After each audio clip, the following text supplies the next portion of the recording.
경계 무상심신임묘법 백천만금난조 하금문견 득수제 헌내열의 인시로 아이게 법장민은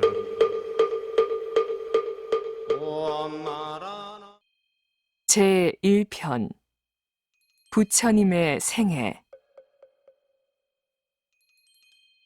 태자는 그 자리에서 깊은 생각에 잠겼다.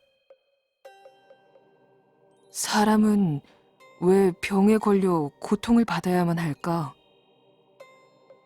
늙음의 고통이나 질병의 고통은 왜 생기는 것일까? 그러한 고통에서 벗어나는 길은 없을까? 불본행 집경 제1장 출가 이전 1. 탄생.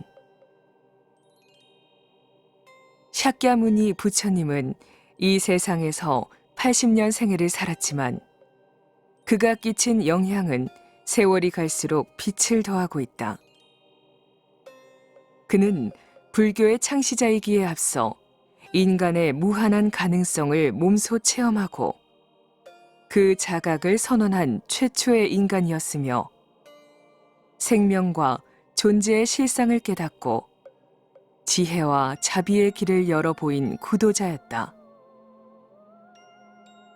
그가 일찍이 이 지상에 우리와 같은 인간으로 살았다는 사실은 우리 모두의 보람이다.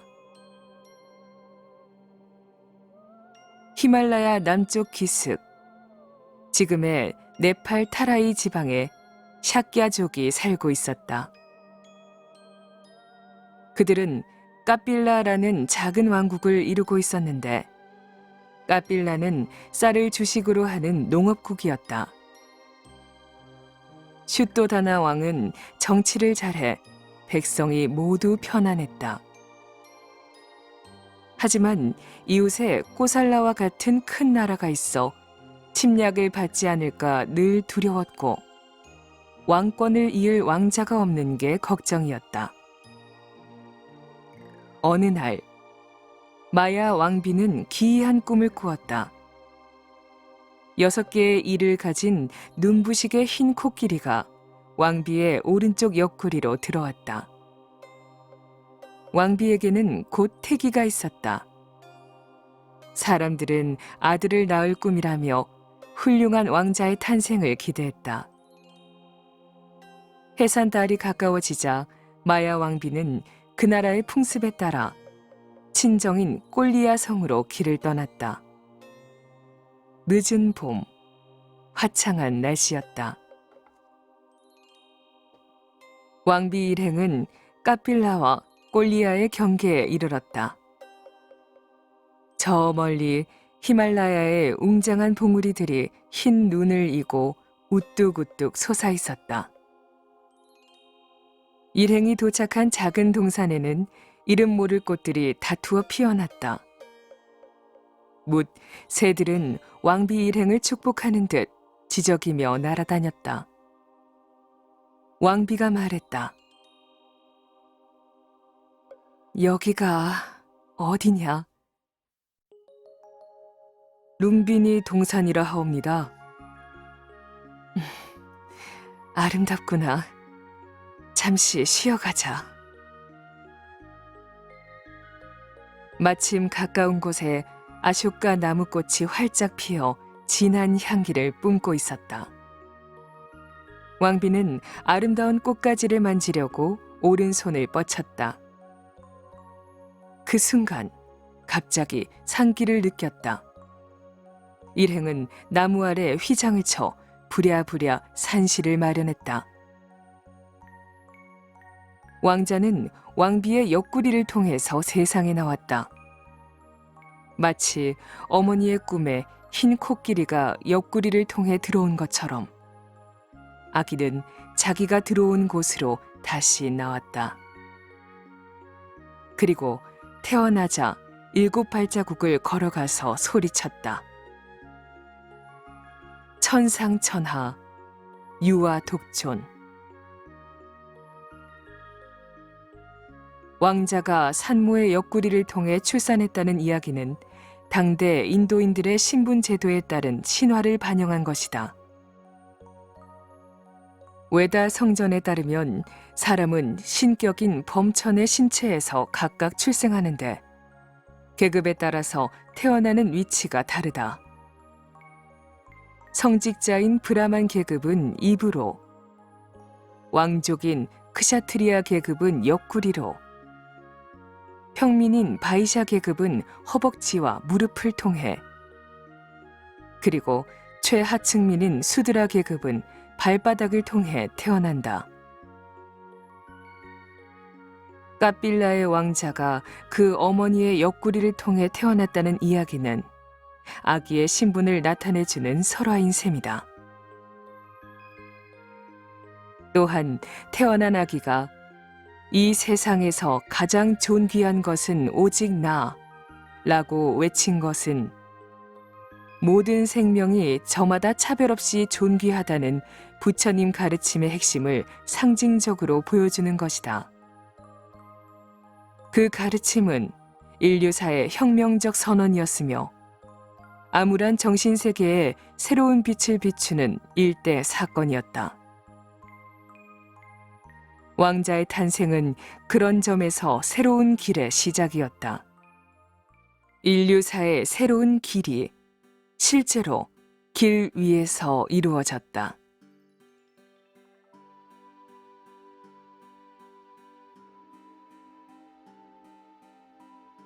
왕자는 길에서 태어났다. 그의 태가 떨어진 곳은 화려한 궁전의 안락한 침실이 아니었다. 그 어머니가 걸어가는 도중이었고 꽃과 새와 풀과 나무가 노래하는 자연의 품 안이었다. 아무것도 가진 것이 없이 모든 것을 가지는 자연이 그의 집이요, 길이요, 가르침의 원천이었다. 특히 나무는 그의 생애에서 주요 등장인물처럼 함께했다. 땅과 하늘을 이어주고 풍성한 열매를 주며 시원한 그늘을 들이우는 나무는 부처님 삶의 동반자이자 증언자였다. 왕자는 아쇼카 나무 아래서 태어나고 보리수 아래서 깨달음을 얻었으며 샬라 나무 아래서 열반에 들었다. 나무가 묻 생명을 위해 공덕을 베푸는 것처럼 부처님의 생애 역시 중생교화를 위해 헌신했다. 부처님은 깨달음을 얻은 후 인도의 주요 지역을 돌며 사람들을 깨우쳤다. 이것이 바로 길 위의 위대한 인생이다. 이보다 위대한 생애는 다시 없다.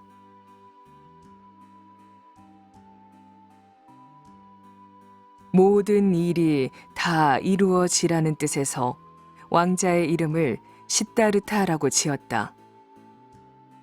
그러나 뜻하지 않은 불행이 닥쳐왔다. 왕자를 낳은 지 이래 만에 마야 왕비가 세상을 떠나고 말았다. 위대한 성자를 낳은 어머니는 아들의 탄생과 자신의 목숨을 맞바꿨다. 태자의 양육은 왕비의 동생인 마하빠 잡바띠가 맡았다. 까빌라의 풍습에 따라 이모가 태자의 새어머니로 들어왔다. 왕은 이름난 점성가를 불러 태자의 장래를 알아보고 싶었다. 태자의 장래가 어떠한고? 대왕마마, 태자는 훌륭한 위인이 되실 관상입니다. 왕위에 오르면 무력을 쓰지 않고 온 세상을 다스리는 전륜성왕이 되실 것입니다. 오, 전륜성왕이란 위대한 왕이 아니더냐? 기쁜 일이로다. 왕과 신하들은 기뻤다. 어느 날 아시따 선인이 까빌라 성으로 찾아왔다. 그는 히말라야 깊숙한 곳에서 세상과 인연을 끊고 수도에만 전념하고 있었는데 천신들이 부처님이 세상에 출현했다고 말하는 소리를 들었다. 까빌라의 왕궁에 태자가 태어난 것을 천안으로 알게 된 선인은 태자의 얼굴을 직접 보려고 왕궁을 찾아온 것이다. 덕망이 높은 아시타 선인이 찾아온 것을 기뻐한 왕은 태자를 보도록 허락했다. 100살도 훨씬 넘어 백발이 성성한 선인은 태자를 팔에 안고 얼굴을 유심히 들여다보았다. 곁에 있던 사람들은 숨을 죽이고 지켜보았다. 말없이 태자의 얼굴만 들여다보던 아시타 선인의 눈에 갑자기 눈물이 흐르기 시작했다. 사람들은 불길한 예감이 들었다. 왕은 선인에게 물었다. 태자를 본 사람마다 크게 기뻐하는데 선인은 왜 말 한마디 없이 울기만 하시오? 대왕마마, 염려치 마시옵소서. 태자는 전륜성왕의 상을 갖추고 있으니 앞으로 위대한 왕이 되실 것입니다. 하지만 대왕마마, 태자는 그보다 더 뛰어난 상을 가지고 계십니다. 태자는 장차 모든 중생을 구제할 부처님이 되실 분입니다. 부처님? 그러하옵니다, 대왕마마. 부처님이 이 세상에 출현한다는 것은 참으로 귀하고 드문 일입니다. 태자는 지상에 한 번도 나투신 적 없는 위대한 성자가 되실 것입니다. 하지만 대왕마마, 저는 이제 너무 늙었습니다. 태자가 도를 이루어 부처님이 되실 그때까지 살지 못하옵니다.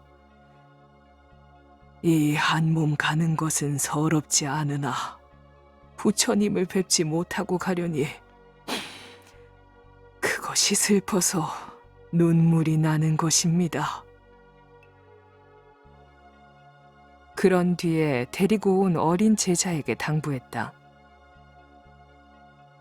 네가 커서 부처님이 출현하셨다는 소문을 듣거든 지체 말고 찾아가 그분의 제자가 되어라.